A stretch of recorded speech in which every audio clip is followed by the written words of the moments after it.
Jak sa to tam dáva?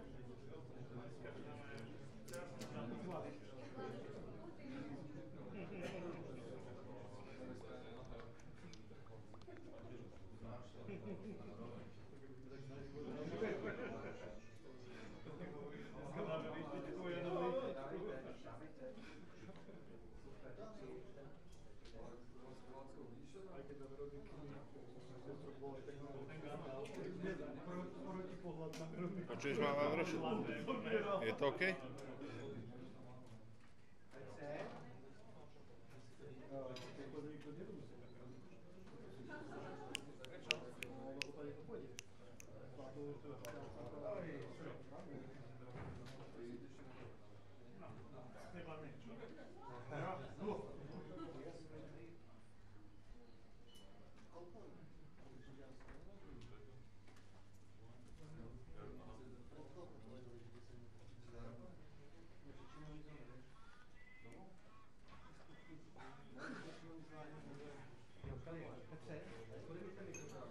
Je to 6 minút, 7 minút je to.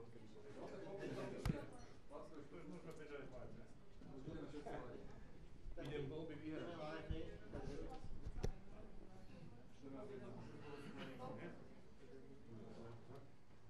Ja myslím, že toto bude koniec stavu.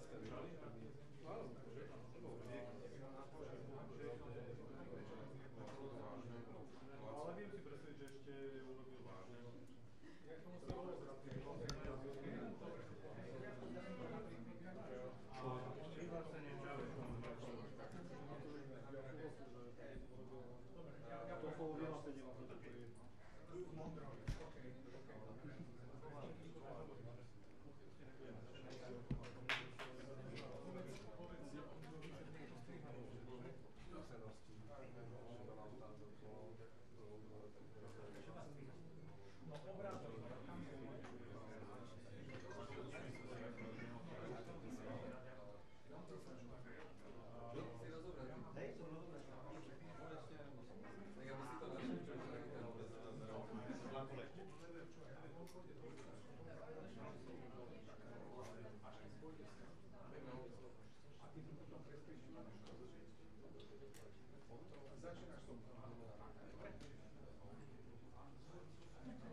že ste obidvaja.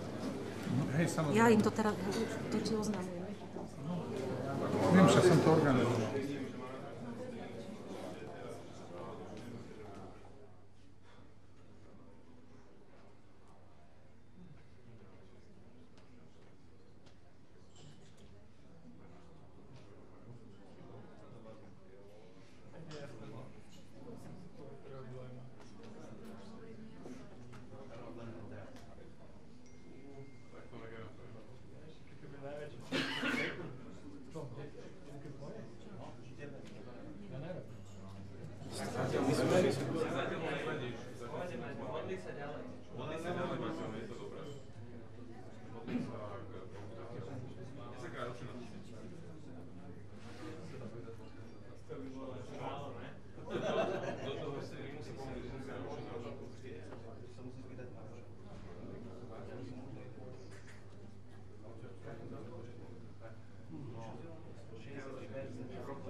Toto je ten? Počkaj, nestojím na ňom.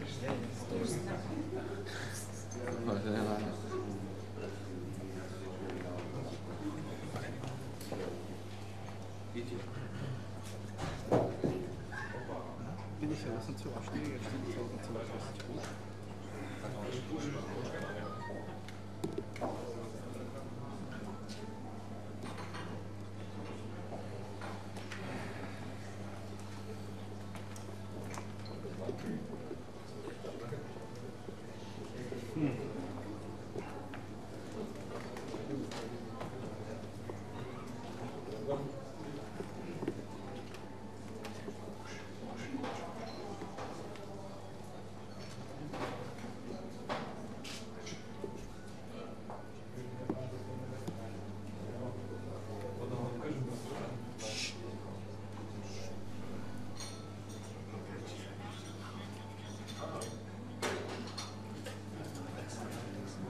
Dobrý večer, vítajte na vyjadrení pána Maroša Šefčoviča k výsledkom volieb prezidenta Slovenskej republiky. Poprosím úvodné slovo, po ktorom zoberieme 3 otázky. Prosím, rešpektujte to, pán Maroš Šefčovič. Tak ešte raz príjemný dobrý večer. Práve som telefonoval s pani Zuzanou Čaputovou a zablahoželal som jej k zvoleniu za prezidentku Slovenskej republiky. Povedal som jej, že od dnešného večera má pred sebou veľkú zodpovednosť, pretože sa stáva hlavou štátu, a zdôraznil som aj to, že napriek tomu, že sme mali samozrejme veľmi živú predvolebnú kampaň, že pred Slovenskom stoja časy, ktoré si budú vyžadovať to, aby Slovensko bolo zjednotené, aby sme sa vedeli zamerať na tie najdôležitejšie úlohy do budúcna, ako aj ten fakt, že ja budem tak ako celý svoj život pracovať pre Slovensko a že želám pani prezidentke a želám Slovensku len to najlepšie.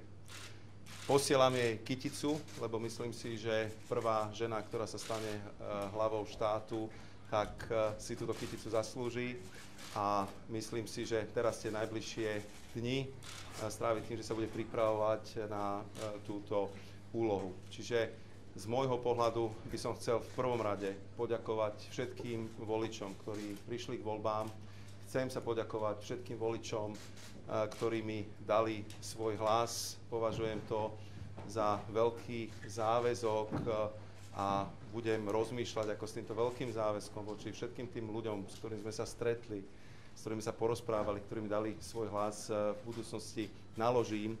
Ak dovolíte, chcel by som využiť túto príležitosť, aby sme aj túto kampaň zakončili tak, ako sme ju začínali. Takže v prvom rade sa chcem poďakovať svojej manželke, ktorá stala pri mne aj v tých veľmi zložitých časoch, a povedal som, že keď na tejto kampani bolo niečo pozitívne, čo som neočakával, tak to bolo to, že sme toľko času strávili spolu. Veľmi pekne ďakujem. Chcem sa poďakovať svojej rodine, svojim dcerám, svojmu synovi, ktorí počas celej tejto kampane stali pri mne, takisto ako naši súrodenci, švagrovci, takisto aj môj skvelý tím, ktorý so mňou pracoval. Musím povedať, že dnes pôjdem spať naozaj s čistým svedomím, že som urobil maximum preto, aby som vysvetlil, čo Slovensku ponúkam, aby som popísal svoje skúsenosti, svoje kontakty, ktoré som predložil ako úprimnú ponuku Slovenskej republike, a zároveň chcem povedať, že rešpektujem túto voľbu, ktorá bola dnes zrealizovaná, rešpektujem vôľu ľudí, ktorí žijú v našej krajine na Slovensku. Vždy budem pracovať pre Slovensko a vždy budem želať našej krajine len to najlepšie. Ďakujem, pán Kerinovič Teatri. Dobrý deň, Kerinovič Teatri. Pán Šefčovič, čo ďalej? Máte nejaké ambície na domácej politickej scéne? Ako plánujete využiť tie čísla? Musím povedať, že v prvom rade sa asi po tých intenzívnych týždňoch chceme vyspať, trošku si to rozanalizovať.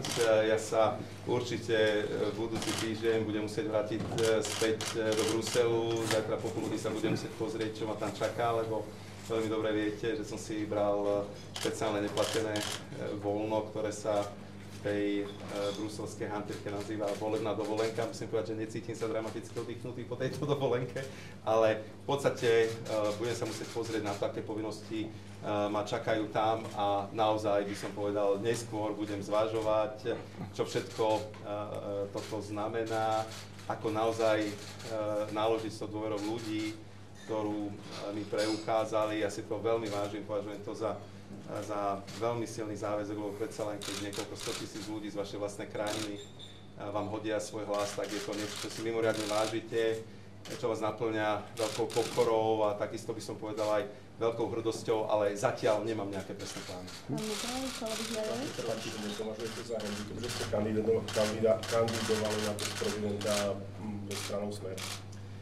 Ja som sociálny demokrat, celý svoj politický život, a s touto stranou, ako som už viackrát spomenul, sme v podstate dosiahli tie najväčšie úspechy, pokiaľ ide o strategické smerovanie Slovenska, či to bol vstup do eurozóny, či to bol vstup do Schengenu, či to bola tá bitka, tie miliardy eur, ktoré sme z európskeho rozpočtu získali pre naše peniaze. Ja si veľmi vážim členov strany Smer, ktorý je takmer 15 000. Veľmi si takisto vážim to, že majú takmer 1 000 000 voličov.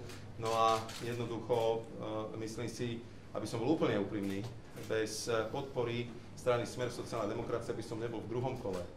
A keby som nebol v druhom kole, tak by celá táto atmosféra, ktorú tu dnes máme, vyzerala úplne inak. Ale to nechám na vás, na novinárov, aby si to rozanalizovali, čo by sa bolo stalo, ako by to bolo vyzeralo, čo by to znamenalo pre našu ekonomiku, čo by to znamenalo pre nás imidž v zahraničí. A musím povedať, že aj s týmto vedomím, že ja tú predstavu mám a nechám ju na vás, aby ste si urobili vy vlastnú, tak o to pokojnejšie pôjdem dnes spať, lebo si myslím, že tú moju misiu, ktorú som mal, aby Slovensko naďalej bolo krajinou, ktorá je jasne vnímaná ako proeurópska, ktorá je jasne vnímaná ako krajina, ktorú má ambíciu hrať tú najdôležitejšiu úlohu v rámci Európskej únie, tak tu som splnil, na to som hrdý. A ešte raz poviem, že bez strany Smer sociálna demokracia by som sa len veľmi ťažko dostával do druhého kola a mali by sme tu úplne inú atmosféru dnes večer. Serebriakov televízia Markíza, krátko nadviažem na TA3. Vy teda nevylučujete, že by ste išli do domácej politiky? A ešte krátko, po druhýkrát tu máme na Slovensku, že prezidentom sa stal človek, ktorý doteraz v podstate s politikou nemal nič spoločné. Ako hodnotíte toto v podstate ako dlhoročný politik? Musím povedať, že ak ma na týchto voľbách mrzí jedna vec, tak je to nízka volebná účasť. Ja som sa snažil robiť maximum, aby sme ľudí zmobilizovali. Zatiaľ to vyzerá, vy ma možno opravíte, lebo prišiel som sem pred pár minútami, tak tá volebná účasť bude niekde okolo 40%. Ja som dúfal, že to bude viac, priznám sa, nečakal som, že to bude menej ako v prvom kole, myslel som si, že to bude viac, lebo samozrejme, čím viac ľudí príde, tým väčšiu legitimitu prezident má. No a myslím si, že v podstate ideme cez také veľmi zlomové obdobie, ako na Slovensku, tak aj v iných krajinách Európskej únie, kde naozaj možno takéto volanie potom, aby politiku robili ľudia, ktorí pochádzajú z nepolitického priestoru, je veľmi silné. Je to fenomén, ktorý tu je, ktorý treba rešpektovať a ja absolútne si vážim ľudí v našej krajine. Oni to takto cítili, oni to takto rozhodli.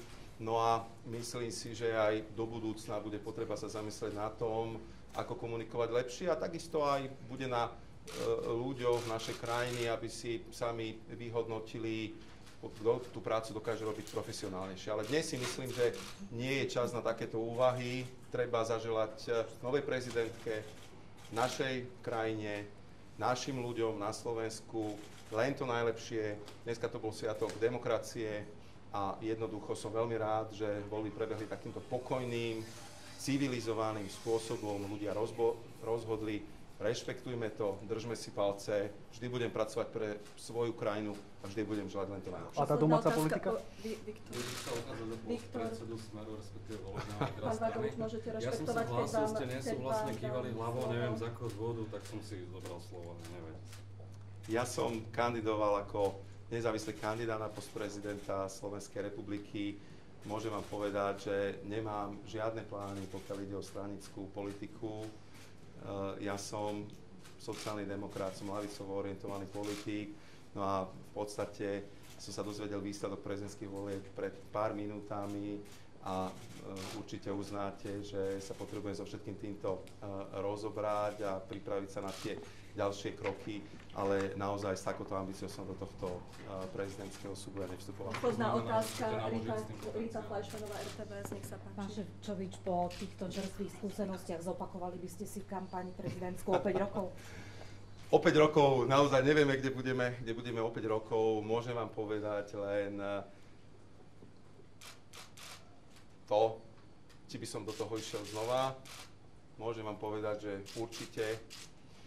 A to z toho dôvodu, že ak niekomu, kto ako ja, či už ako diplomát, alebo v podstate podpredseda Európskej vlády, celý život pracoval vo verejnom sektore, celý život to vnímal, že služba pre vlastnú krajinu je to najdôležitejšie, čo môžete v svojom živote robiť. Keď dostanete ponuku stať sa hlavou štátu, tak je to pre vás česť, príjmate to s veľkou pokorou a tak to príjmala aj celá moja rodina, za čo si ju mimoriadne vážim. A cítil som, že je to pre Slovensko dôležité. Že je to pre Slovensko dôležité z toho, ako bude naša krajina vnímaná, kto sa eventuálne môže stať prezidentom, kto sa dostane do toho finálového súboja. A som veľmi rád, že nakoniec ten výsledok je ten, že Slovensko je vnímané ako jedna krajina, ktorá je proeurópska. Dneska sa ma na to pýtali viacerí zahraniční novinári, že čím sme odlišní od našich susedov. A ja som rád, že sme. My sme odlišní, lebo my sme proeurópska krajina, tak sa vyjadrili ľudia v prvom kole, tak sa vyjadrili ľudia v druhom kole.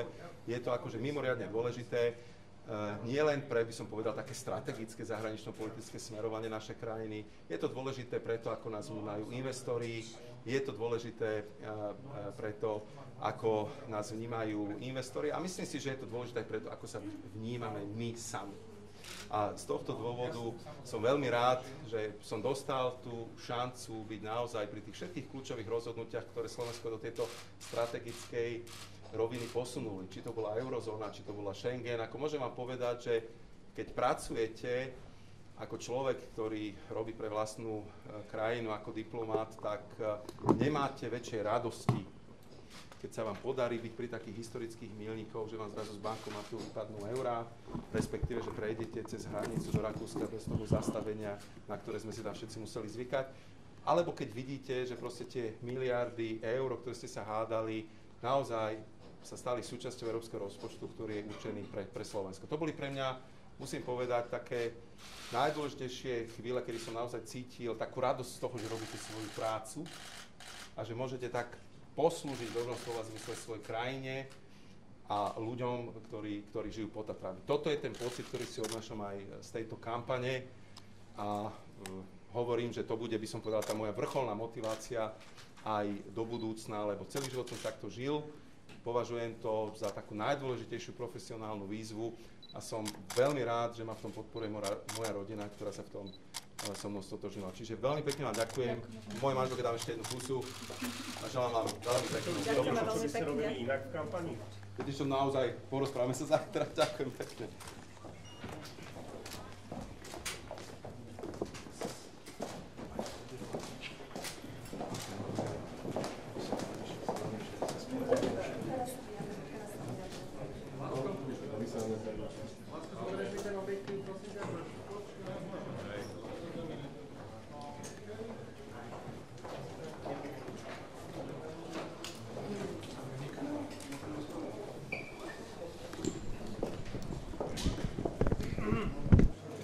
Tomáš.